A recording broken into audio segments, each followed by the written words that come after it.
بسم اللہ الرحمن الرحیم۔ عزیز طلباء السلام علیکم۔ مائکرو اکنامکس کی ریویژن کے سلسلے میں آج جو ہمارا اگلا ٹاپک ہے وہ منڈی کا خط طلب ہے۔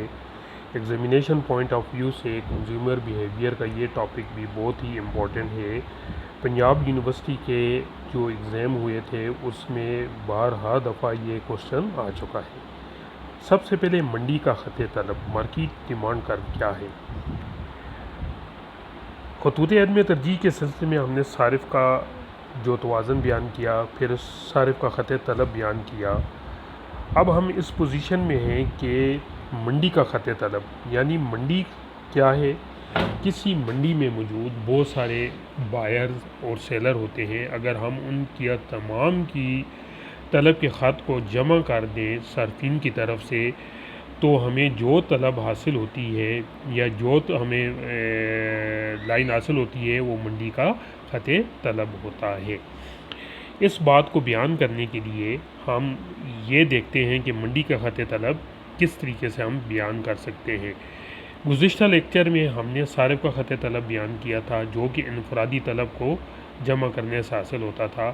اب ہم یہاں پر منڈی کا خط طلب بیان کرتے ہیں، تو اس کو بیان کرنے کے سلسلے میں ہم یہ دیکھتے ہیں کہ کسی منڈی میں موجود بہت سارے صارف، یعنی یہاں پر اے صارف ہوگا، بی صارف ہوگا، سی صارف ہوگا، ان تینوں کی جس وقت ہم طلب کو جمع کریں گے تو ہمیں منڈی کا خط طلب حاصل ہوگا۔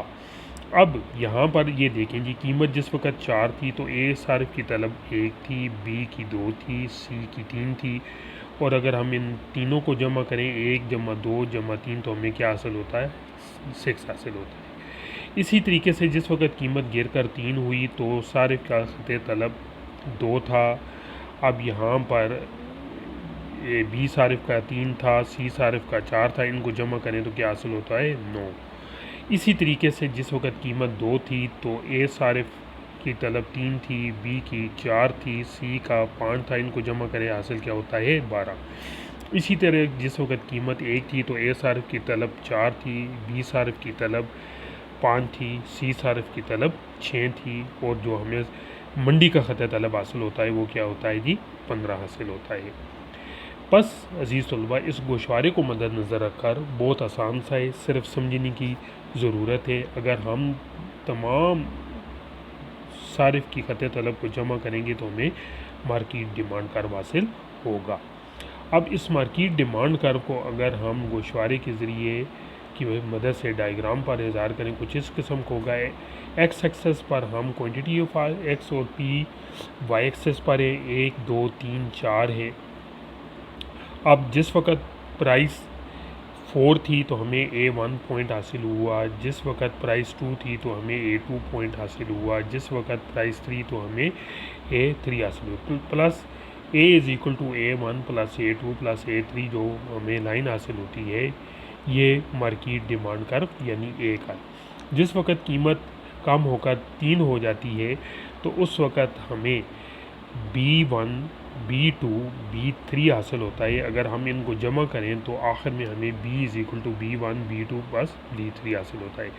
2 پر C1 C2 C3 حاصل ہوتا ہے، اگر ان کو جمع کریں تو ہمیں یہ C1 C2 اور C3 حاصل ہوتا ہے۔ ایک یعنی D1 + D2 + D3 اگر جمع کریں تو ہمیں یہاں پر جو لائن ہے کنزیومر کی وہ حاصل ہوتی ہے۔ پس ان تمام نکات کو جمع کرنے سے A B C D تو ہمیں DM حاصل ہوتا ہے، جو کہ ڈیمانڈ لائن ہے کس کی؟ مارکیٹ ڈیمانڈ لائن ہے۔ عزیز طلباء، اس گوشوارے کو مد نظر رکھ کر آپ مارکیٹ ڈیمانڈ کرو کو ڈیفائن کر سکتے ہیں۔ پس مارکیٹ ڈیمانڈ کرو کیا ہے کہ کسی مارکیٹ میں موجود تمام صارفین کے خط طلب کو جمع کرنے سے ہمیں جو لائن حاصل ہوتی ہے وہ خطوط طلب یا مارکیٹ ڈیمانڈ کا یا منڈی کا خط طلب حاصل ہوتا ہے۔ اسی طرح گیفن کی صورت میں خط طلب کیا ہے؟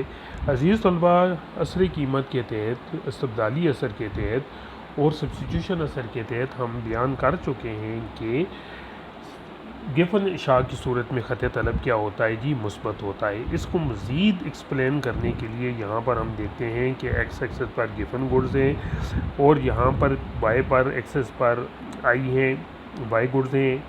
جس وقت بجٹ لائن اے تھی تو ہم وائی کی 10 اور ایکس کی 5 اکائیاں خریدتے ہیں، ہمارا بیسک ایکویلیبرم E1 پر ہوتا ہے تو IC1 حاصل ہوتا ہے۔ جیسے ہی گفن گڈ سستی ہوتی ہیں تو لائن اوپر کی طرف شفٹ ہو کر یعنی دائیں طرف شفٹ ہوتی ہے، رائٹ ورڈ اے بی بن جاتی ہے، تو اس صورت میں وائی کی قیمت میں تو کمی نہیں ہوئی تو ایکس کی قیمت جو کہ گفن ہے، اب اس صورت میں ہم اس کی 10 مقدار خریدتے ہیں تو ہمیں E2 حاصل ہوتا ہے۔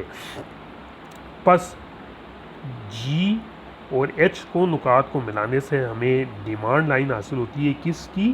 گفن گڈ کی طرح، جو کہ ایک پازیٹیو لائن ہے۔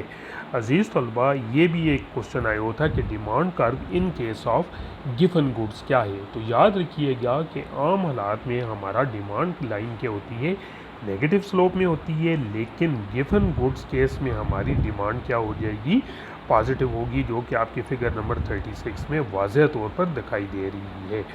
پہلے ہم E1 پر تھے، پھر ہم E2 پر گئے، جی اور ایچ کو ملانے سے ہمیں ڈی لائن حاصل ہوتی ہے، جو کہ اس بات کو ریپریزنٹ کرتی ہے کہ گفن گڈ کیس میں ہماری ڈیمانڈ لائن کیا حاصل ہوتی ہے؟ پازیٹیو ہوتی ہے۔ عزیز طلبہ، یہ جو آپ نے ڈائیگرام بنائی ڈسکس کی، یہ ہمیں بتاتی ہے کہ کس طریقے سے گفن گڈز کیس میں ڈیمانڈ لائن پازیٹیو ہوتی ہے۔ تو کنزیومر بیہیویئر کے سلسلے میں روین کے طور پر اسائنمنٹ ہے آپ کے پاس کہ منڈی کا خط طلب کس طریقے سے آپ نے بنانا ہے اور گفن شے کی صورت میں خط طلب آپ نے کس طریقے سے بنانا ہے۔ عزیز طلبہ، کنزیومر بیہیویئر کا چیپٹر اپنے اختتامی مراحل کی طرف جا رہا ہے، تو میں امید کرتا ہوں اس کی روین میں آپ نے کوئی ٹاپک نہیں چھوڑنا۔ بار بار میں اس بات کو آپ کو بتاتا ہوں کہ اس بات کو ذہن نشین کر لیں کہ اگر آپ نے مائکرو اکنامکس میں اچھے نمبر لینے ہیں تو کنزیومر بیہیویئر کے ٹاپک کو آپ نے بک سے تیار کرنا ہے اور ان ڈائیگرام کو اور گوشوارے کو پہلے دیکھ کر بنائیں، پھر اس کو زبانی بنانے کی کوشش کریں۔ انشاءاللہ آپ کا 1.5 یا مے بی 2 کوسچن یہاں سے کور ہو جائے۔ تو نیکسٹ لیکچر تک اللہ آپ کا حامی و ناصر ہو۔ اللہ حافظ۔